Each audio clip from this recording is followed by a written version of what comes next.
Welcome to another very interesting video. Interesting.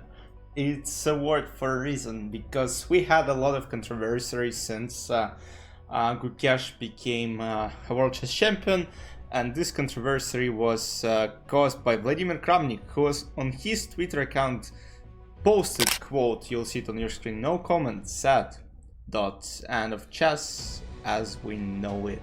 And at this point, when I'm recording this video, this post gained already 3.7 million impressions and over 1,000 comments. And of course, those comments were, most of them were negative towards former world chess champion. And because most of comments are of course from Indian fans, who of course are disappointed that Vladimir Kramnik is basically saying that's a disaster that we have. Probably not a world chess champion who deserves it, who deserves the title. But alright, I'm not gonna discuss it. He might be right, he might be wrong, but Gukesh is the current world chess champion. I'm very excited to see the next championship cycle and the next match in 2026.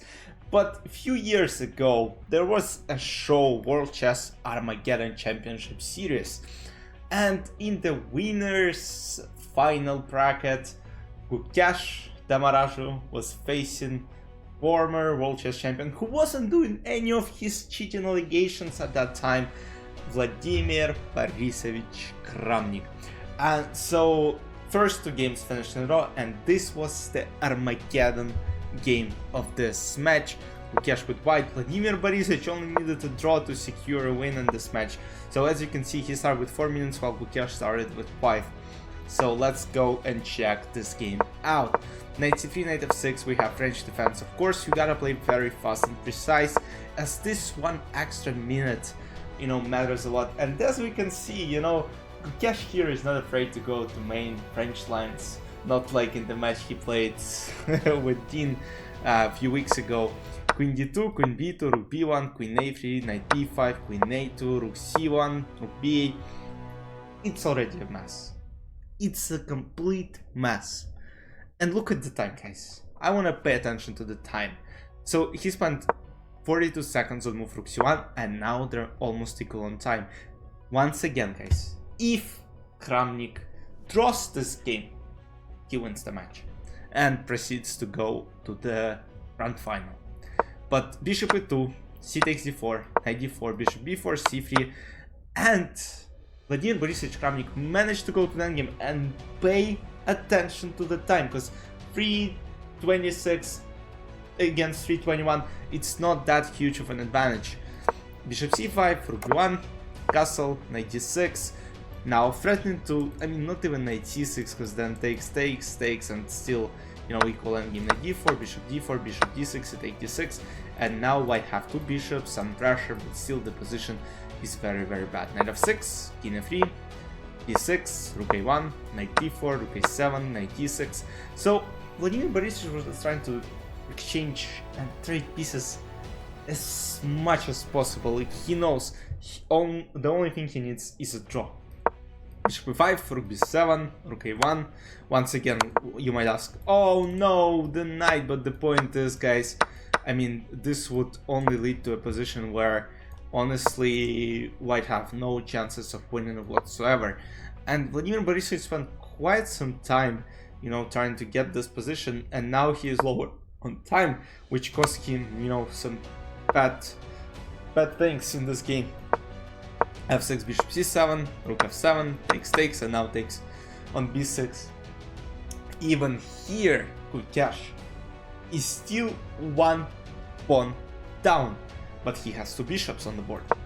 Knight d6, bishop d4, knight c4, and doesn't go for basically this endgame where, there is nothing white can do at all. Like, he keeps two bishops because he knows he might create some threats. Takes, bishop c5, bishop b4, knight f3, now threatening fork, rook a7, rook f7, rook a5, h6, g3, king h7. So he was just trying to move pieces. He has 37 seconds now. I think increment would have started after move 60, but I don't think there is an increment in this game after move 60. So let's go. Bishop c5, knight c4, rook a2, rook c7, bishop f2, knight d6, rook b2. And what happens in the next couple of moves is insane. So here, just take the pawn, and you know, you don't really have to worry about anything in the following position. While Vladimir Borisovich proceeded to play knight e4, threatening this bishop on f2, bishop goes to g1, and now once again rook c3 was almost a winning move, because let's say rook b7 now takes, rook c1, bishop d1, and there was knight c3.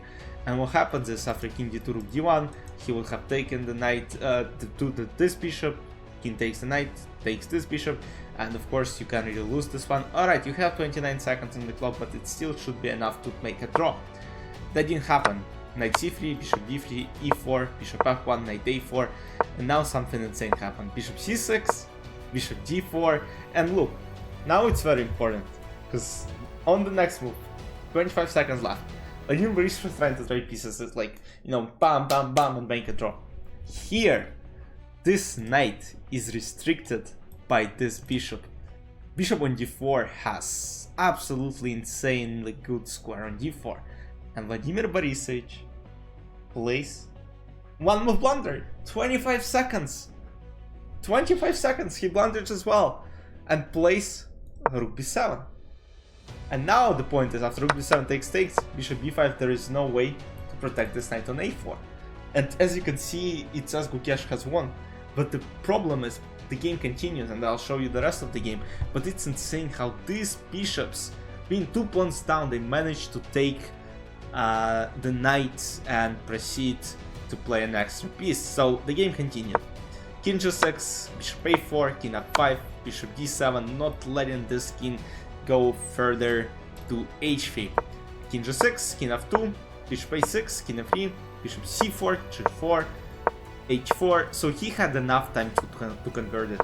g5 takes, bishop e5, and around this point, after bishop f3, Kramnik was just, you know, smashing pieces all around, and Gukesh even called for arbitrary, because like, Vladimir Borisovich, you gotta stop all this nonsense, you gotta move your pieces on the right squares, like stop, you know, basically throwing pieces on the board. And then, you know, soon, of course, Gukesh managed to convert this position pretty smoothly, bishop f4, g5, even though they both had almost no time, bishop e2, bishop f4, here Vladimir Borisovich almost had no time.